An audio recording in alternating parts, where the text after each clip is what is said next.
Life After Death Part 2. I've thought of more things to say.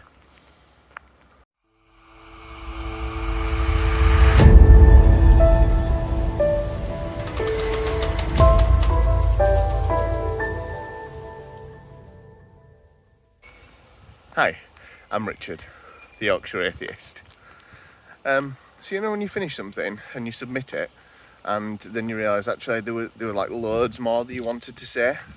That was kind of how I felt after I finished my last video, which you'll be able to find in, I don't know if my video's mirrored, so either that corner or that corner, one of the corners. You find a link to my first video, Life After Death, where I talk about some of my thoughts and feelings on, life after death. But I have some more things to say. One aspect that I didn't really talk about that much was the whole sort of emotional side of life after death. Because I know that death, and I'm surprised I didn't touch on the subject, death is kind of an emotive topic, isn't it? Having people that you love and care for and adore, people in your family and friends and that dying, is sometimes one of the hardest things to happen in someone's life. Like, it's dead hard. And I've been there with people I've loved. I mean, I've been fortunate in a lot of ways. Not that many members of my close immediate family have passed away, but you know, it's happened, and I think it's always terrible. Whatever the situation is, it's always terrible.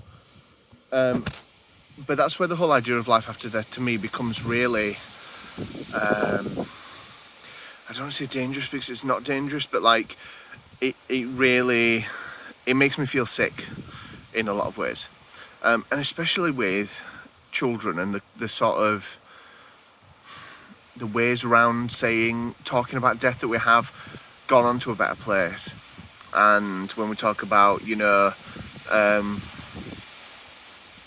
just talking about people in heaven, like saying to a child they've passed on or they've passed away or they've gone to a better place implies that they have, when people don't always believe that in the first place.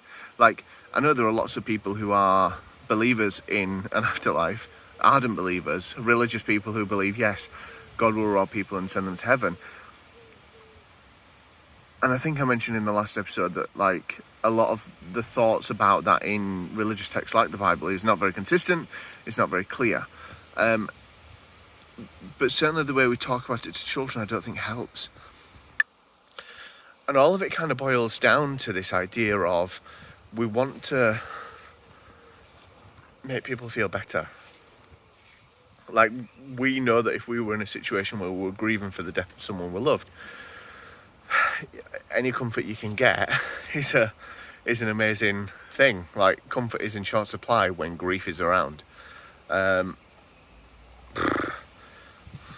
like, false hope and comfort where it's not due, I think, is worse than just not having it in the first place.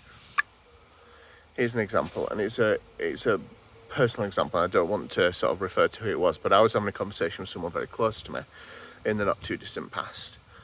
And sort of one of the conclusions that I came to is someone who I love and someone who loves me. And I sort of raised the point that according to Christian beliefs, I as an atheist would be sent to hell to burn forever in eternity with Satan, or whatever Christians believe about hell. And my follow-on thought from that was like, well, you worship the God that will be sending me to hell. And that kind of took on my back, because they were like, but I don't believe God would do that because you're not a bad person. I was like, yeah, but that's not really the sort of success criteria, is it? Like, that's not the criteria upon which someone gets into heaven. It's not just good people get in and bad people go to hell. It's people who have faith in Christ and, all of that, yada, yada, yada. But like, the person just couldn't admit that that's what the God they worshipped would do.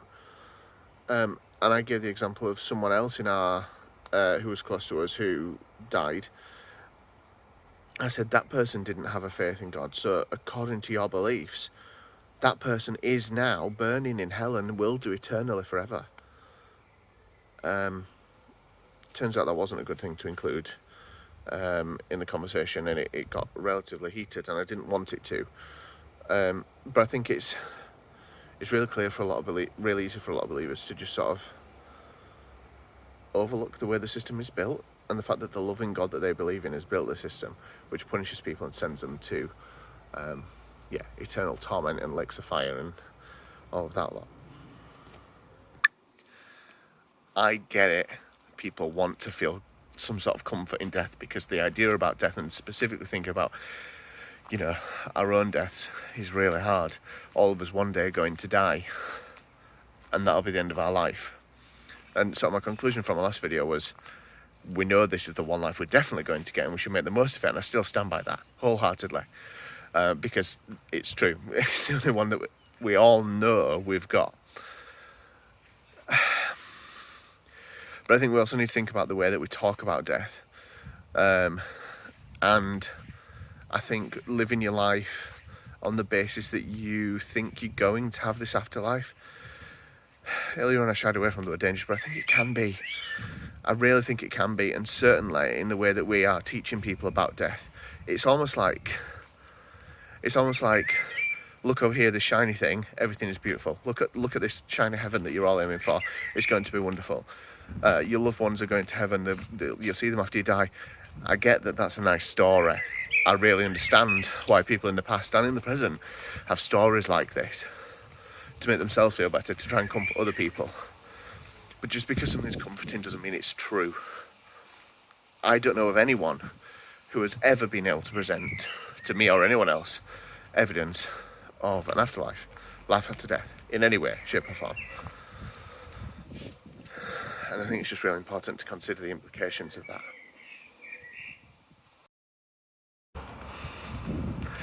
Thanks for watching today. I think I rambled a little bit, but hopefully you didn't mind too much. I didn't have a specific idea, I just knew there was more I wanted to say, so I've said some stuff. I'll probably edit it all together and then realise I've got even more to say than that, and so I'll probably make a part 3 at some point, who knows. But in the meantime, please feel free to like, share, subscribe, and as well, if you haven't checked out, and I say this every time because it's worth it, but if you haven't checked out my other show, Skeptic Hangout, logo's just here, please do so. And yeah, I mean, that's a good show. Watch it. Till next time, ta-ra!